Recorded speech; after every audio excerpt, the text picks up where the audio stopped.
قرآن کی تاریخ علم شروع ہوئی. علم آدم الاسماء کلها، اللہ نے آدم کو علم اسماء دے دیا.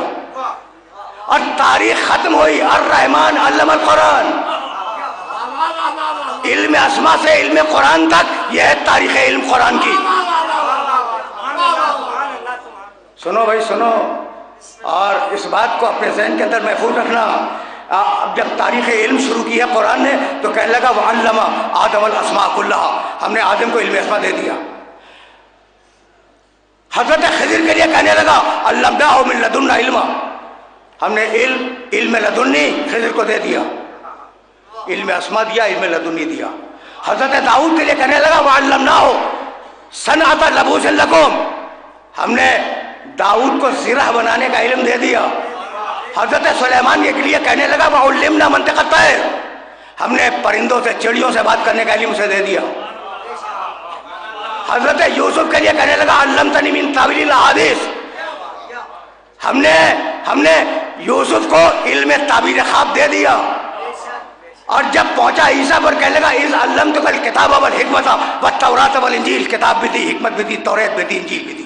اور جب مقام محمد پہ آیا تو کہنے لگا علمک ما لم تکن تعلم، جو سب کو الگ الگ دیا تھا وہ سب تجھے دے دیا.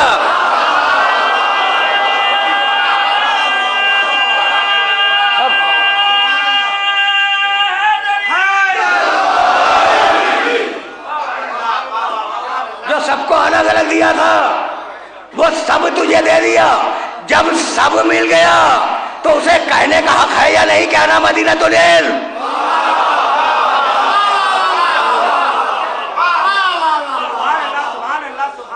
میں نے دوسرا ٹکڑا تو پڑھا ہی نہیں، اور وہ تو تمہارے ذہن میں بہت پہلے سے محفوظ ہوگا. انا مدینۃ العلم. آگے بڑھو. علی بابا، اس کا دروازہ بہت بلند ہے. بھائی علی کے معنی بلند ہے تو میں کیا کروں؟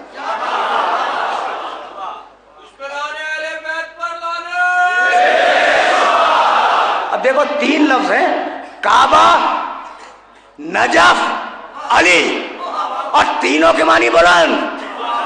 کعبہ بلند، نجف بلند، علی بلند. کعبے میں پیدا ہوا، نجف سے گزر گیا، اور نام ہے علی. بلندیوں میں رہا.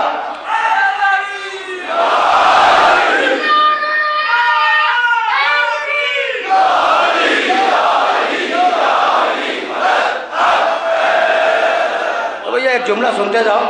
اب رسول نے کہہ تو دیا، اب وہ علماء کرام جو مدرسوں میں خدمتیں انجام دیتے ہیں، حوضہ علمیہ کی بات نہیں کر رہا ہوں، مدرسوں کی،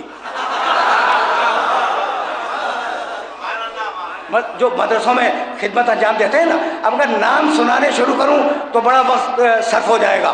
کہنے لگے کہ ہاں کہا تو تھا کہ انا مدینۃ العلم والی بابا، میں علم کا شہر ہوں. لیکن یہاں نام نہیں ہے، صفت ہے. علی بابا دروازہ بلند ہے. اچھا، تو رسول نے یہی روایت نہیں روکی، آگے کہا من اراد العلم فلیات الباب، جو علم چاہے وہ دروازے تک آئے. بلند ہے تو جائے گا کیسے؟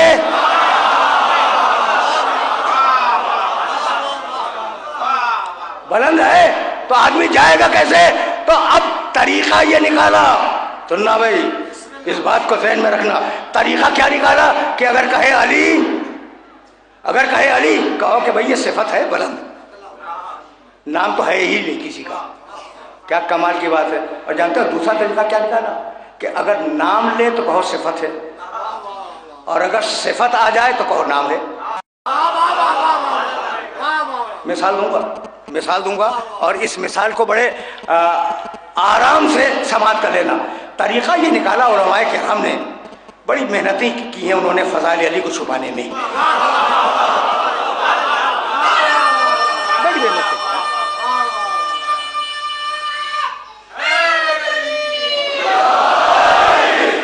اب وہ جو محنتیں انہوں نے کی ہیں تو میرا جی چاہا کہ ان کی محنتیں رائگاں کیوں جائیں، تمہارے سامنے بھی تھوڑی سی آ جائیں.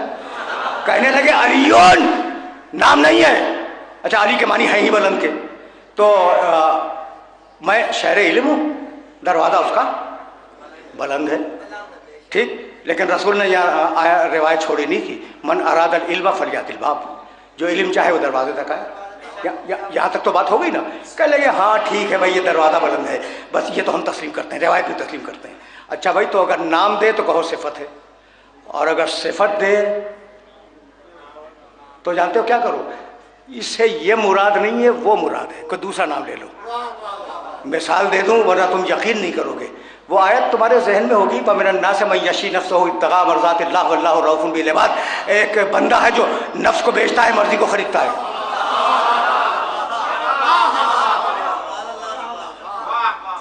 جانتے ہو اپنی آنکھوں سے دیکھا، آنکھوں سے دیکھے بغیر بات نہیں کرتا.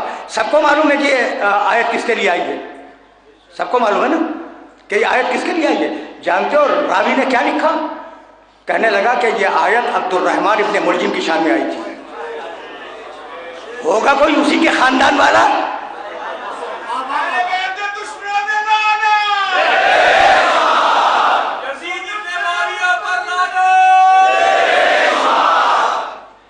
توجہات مبذول رہے. تو اب پالیسی سمجھ میں آ گئی، پالیسی سمجھ میں آئی کہ اگر کہے علی کہو اس کے معنی بلند، اور اگر صفت دے دے تو کہو کہ یہ مراد نہیں ہے وہ مراد ہے. اب ایک دن رسول نے کہا کہ نام لیتا ہوں تو کہتے ہو کہ اس کے معنی بلند، اور صفت دیتا ہوں تو کہتے ہو اس سے یہ مراد نہیں وہ مراد ہے. تو اب ایسی صفتیں دے رہا ہوں کہ اب آدمی تلاش کرو. لَأُعْطِيَنَّ رَأَيْتَ غَدًا رَجُلًا كَرَّارًا غَيْرَ فَرَّارٍ يُحِبُّهُ اللَّهُ وَرَسُولُهُ وَيُحِبُّ اللَّهُ وَرَسُولُهُ. 5 صفتیں ایک ساتھ کس میں ڈھونڈ کے لاؤ گے؟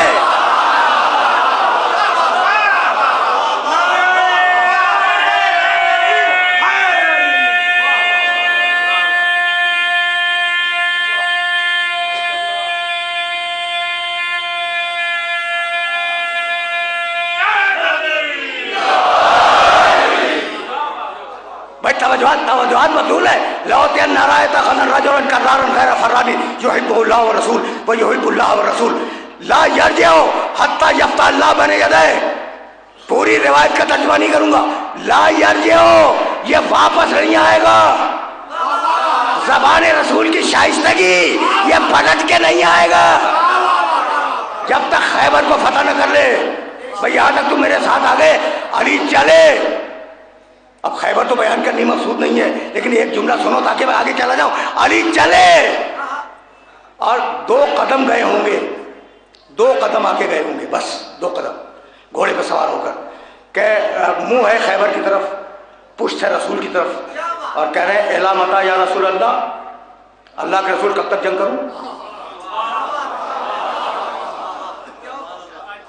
الا متا یا رسول اللہ، اللہ کے رسول میں کب تک جنگ کروں؟ ارشاد فرمایا حتی یعطی الجزیہ وہم صاغرون و یقولوا لا الہ الا اللہ.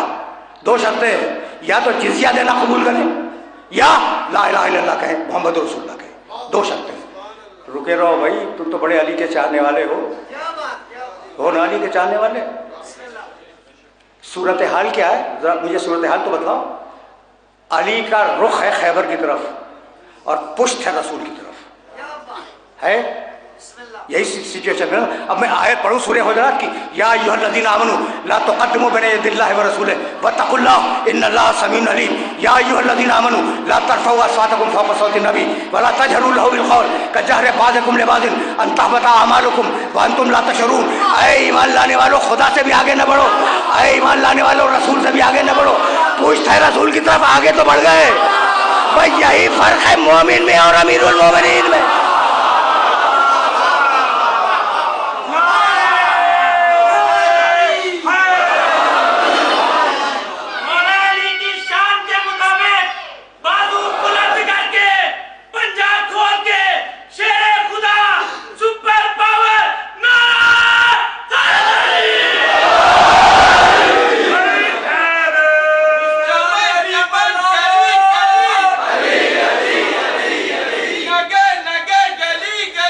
اچھا بھائی اب سننا تمہارے سننے کی بات ہے. لا یرجع حتی یفتح اللہ بین یدیہ، یہ واپس نہیں آئے گا جب تک خیبر کو فتح نہ کر لے. اب علی کا منہ ہے خیبر کی طرف علی کی پوچھتے رسول کی طرف، پوچھ رہے ہیں کہ یا رسول اللہ کب تک جنگ کروں؟ کہا یا تو بس جزیہ دے دیں یا اسلام قبول کر لیں. ٹھیک ہے نا. وہ جو اسلام کے رکھوالے تھے رسول کے پاس بیٹھے ہوئے،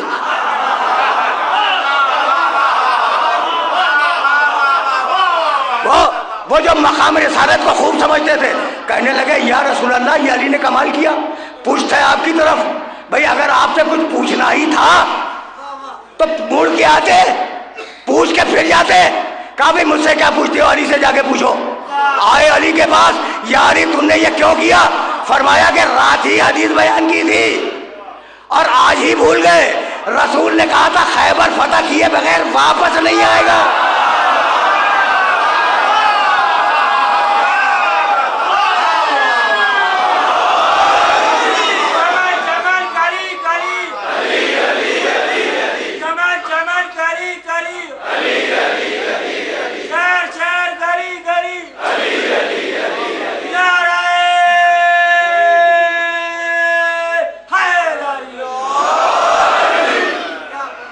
اچھا بھائی، تو اب موضوع گفتگو کیا تھا؟ تیزی سے بڑھ رہا ہوں، اب تو دامن وقت میں گنجائش ہی نہیں ہے، کل اگلے 2 گھنٹے رہ گئے ہیں، تو بات تو جلدی سے مکمل ہو جائے تو پھر میں آگے بڑھ جاؤں. بھائی عجیب بات ہے، اگر رسول کہے علی تو اس کے معنی ہے صفت، اور اگر رسول صفت دے تو اس کے معنی کیا ہے بھائی؟ کہ یہ مراد نہیں ہے، وہ مراد ہے. اب کمال کیا میرے رسول نے، غدیر میں ہاتھوں پہ اٹھایا اور آواز دی من کنت مولا ہو فہذا علی المولا.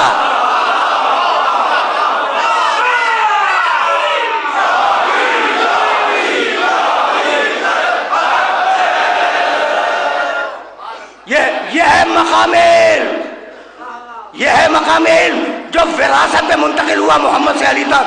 بھئی یہی تو لانا تھا. میرے علی نے، بھئی پرسوں کہہ کے گزرا ہوں کہ دنیا میں پروردگار نے جہاں جہاں علم دیا اس کے گھر جا کے دیا. ٹھیک ہے نا. داؤد کے گھر میں جا کے علم دیا، سلیمان کے گھر میں جا کے علم دیا، خضر کے گھر میں جا کے علم دیا، موسیٰ کے گھر میں جا کے علم دیا. یعنی جسے ہدایت پہ فائز کرنا تھا اس کے گھر میں، اس کے ماں باپ کے گھر میں جا کے علم دیا. تو جسے خود اپنے گھر میں پیدا کرے،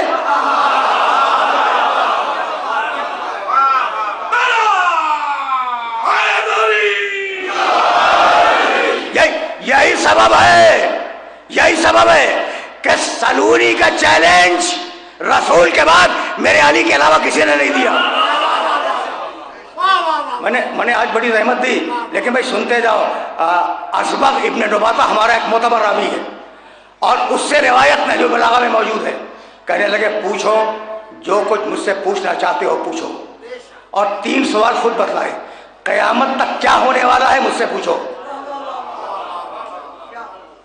دیکھو عجیب چیلنج ہے علی کا، اور بھرے مجمع میں ہے، گھر کے اندر نہیں ہے. بھرے مجمع میں چیلنج کر رہے ہیں. قیامت تک نمبر 1، قیامت تک کیا ہونے والا ہے مجھ سے پوچھو. ٹھیک. دوسرا سوال، قرآن کی آیت کون سی کہاں نازل ہوئی؟ دن میں نازل ہوئی، رات میں نازل ہوئی، محکم ہے، متشابہ ہے، ناسخ ہے، منسوخ ہے؟ مجھ سے پوچھو، کوئی اور نہیں بتائے گا. اور تیسرا چیلنج، کون سے قافلے چل رہے ہیں، کس منزل پہ پہنچے ہیں، ان کی تعداد کیا ہے، کہاں سے چلے ہیں، کہاں جائیں گے، ان میں مرد کتنے ہیں، عورتیں کتنی ہیں، ان کے نام بتلاؤں گا، ان کے باپ داداؤں کے نام بتلاؤں گا. کہ فقط کربلا کا مسئلہ نہیں ہے، پوری تاریخ بنی ہاشم دیکھ ڈالو، پوری تاریخ بنی ہاشم. کوئی ایسا نہیں ہے جس نے تلوار کے آگے اپنا گلا پیش نہ کیا. کوئی، خصوصیت کے ساتھ اولاد ابو طالب، جنہیں تاریخ طالبیین کے نام سے یاد کرتی ہے. جعفر، عقیل، علی اور سب سے بڑے طالب، سب سے بڑے طالب، یہ طالبیین کہلاتے ہیں. جعفر نے کس طریقے سے غزوہ موتا میں جنگ کی، جاؤ دیکھو تاریخوں کے اندر. مظلوم ہے یہ شخص،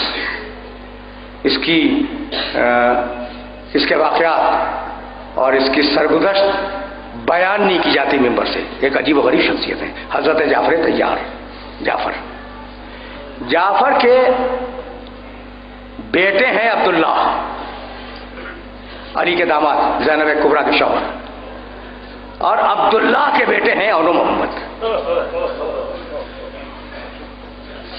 کتنی آسانی سے ہم اس مرحلے تک آ گئے۔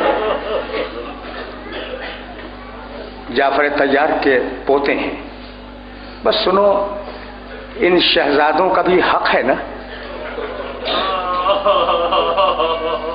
زیادہ بیان نہیں کروں گا، بڑی مختصر سی گفتگو ہے۔ اونو محمد کو پہچانتے ہو نا؟ شہزادی زینب کے بیٹے، چھوٹے چھوٹے ہیں۔ شب عاشور شہزادی زینب نے دونوں بچوں کو بلایا، بلانے کے بعد کہا یہ تمہارے خاندان کا پرانا صندوق ہے، اسے کھولو۔ جب صندوق کھولا گیا تو اس میں سے لوہے کی 2 زرہیں نکلی۔ زرہ جاتے ہیں نا وہ لوہے کا لباس جو میدان جنگ میں پہنا جاتا تھا تلوار سے بچنے کے لیے، اور ان پر خون کے دھبے لگے ہوئے تھے۔ کہا پہچانتے ہو یہ زرہ کس کی ہے؟ کہا اماں نہیں معلوم۔ کہا یہ تمہارے دادا جعفر طیار کی زرہ ہے اور اس پر ان کا خون لگا ہوا ہے۔ کربلا کی تاریخ آرام سے سننا، میرے پاس وقت نہیں رہا اور اس وقت مجھے گفتگو تمام کر دینی تھی، لیکن جب بات یہاں تک آ گئی تو سنو، تھوڑا سا سنو۔ کہا بیٹو یہ زرہ تمہیں ہدیہ کرتی ہوں، تم ہی ان کے وارث ہو، اور کل جب میدان میں جانا ہو تو یہ زرہ پہن کے جانا، اور اگر جسم پر کوئی ضرب لگ جائے تو پلٹ کے نہ آنا یہ سوچتا کہ تم جعفر طیار کے پوتے ہو۔ سن لیا تم نے اور بڑے آرام سے سن رہے ہو، تو اب کربلا کی تفصیلات دینے کا وقت نہیں ہوتا نا، تو بڑے آرام ہی سے سن لو۔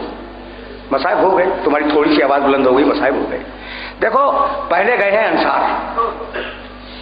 پھر قریبی انصار، پھر اصحاب ختم ہو گئے۔ جب اصحاب ختم ہوئے تو بنی ہاشم میں یہ بحث تھی، وہ جو شہزادے بچے تھے، کہ پہلے کون جائے۔ عبداللہ ابن مسلم ابن عقیل کا بیٹا کہہ رہا تھا پہلے میں جاؤں گا۔ دوسرا عباس کے بھائی کہہ رہے تھے کہ نہیں پہلے ہم جائیں گے۔ یہ بحث تھی بنی ہاشم میں کہ پہلے کون جائے میدان کربلا میں۔ اتنے میں ابو الفضل عباس کے خیمے کا دروازے کا پردہ اٹھا، خیمے کے دروازے کا پردہ اٹھا، اور عباس ایک 9 برس کے بچے کو لے کے آئے۔ محمد ابن عباس کا بیٹا ہاتھ تھام کے لائے، حسین سے کہنے کے مولا اسے جنگ کی اجازت دیجیے۔ بچے کو دیکھا حسین نے پھوٹ پھوٹ کے رونا شروع کیا۔ کہا عباس مجھ پر رحم کرو، میں کب تک دیکھوں کہ ام البنین کی کمائی اجڑتی رہے۔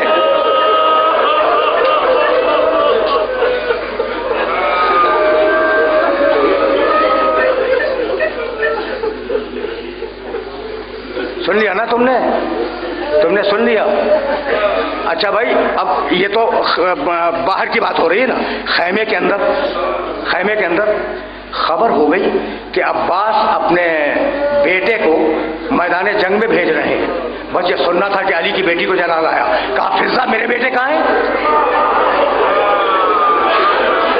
فضہ میرے بیٹے کہاں ہیں؟ بولا میں رات اجازت دے چکی۔ فضہ گئی، واپس آئی، کہا کہ بیوی میں کیا بتلاؤں، بچے تو آپ کے بار بار جنگ کی اجازت مانگ رہے ہیں، ماموں جان ہمیں جنگ کی اجازت ہو، لیکن حسین نے ان دونوں کے ہاتھ پکڑے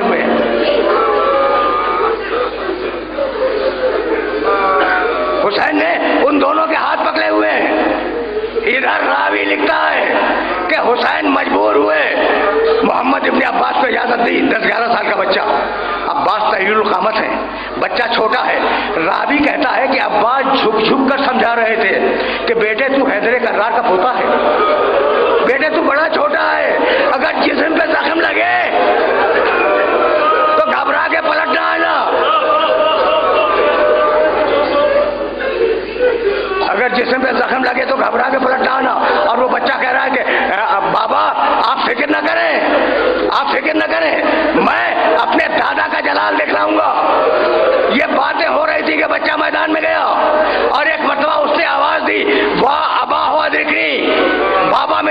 کو آئیے.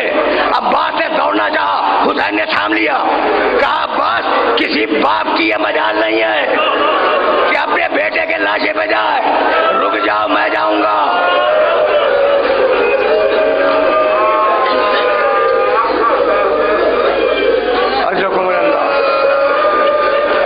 سن رہے ہو کربلا کی تفصیل سن رہے ہو؟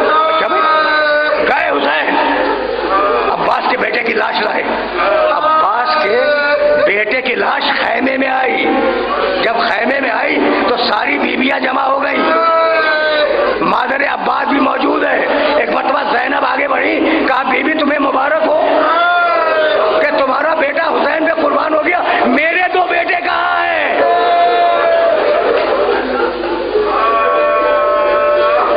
میرے دو بیٹے کہاں ہیں؟ کہا حسین نے روکا ہوا ہے. کہنے لگی کہ فضہ جاؤ اور کہہ کہ تمہیں تمہاری بہن کی حق کی قسم واپس آ جاؤ. حسین آئے, کہا بھیا میں نے زندگی میں تم سے کچھ نہیں مانگا, میں نے زندگی میں تم سے کچھ طلب نہیں کیا, بس ایک مانگ ہے اور وہ یہ ہے کہ میرے بیٹوں کو جانے کی اجازت دے دو. بس تم نے گریہ کیا, مجلس تمام ہو گئی. اور میں ظاہر ہے کہ طویل مصائب نہیں پڑھا کرتا, اور اب بات کو یہیں پہ روک رہا ہوں. بچے آئے, ایک ساتھ میدان میں آئے اور یہ طے کر کے آئے کہ ایک میمنے پہ حملہ کرے گا, دوسرا میسرے پہ حملہ کرے گا.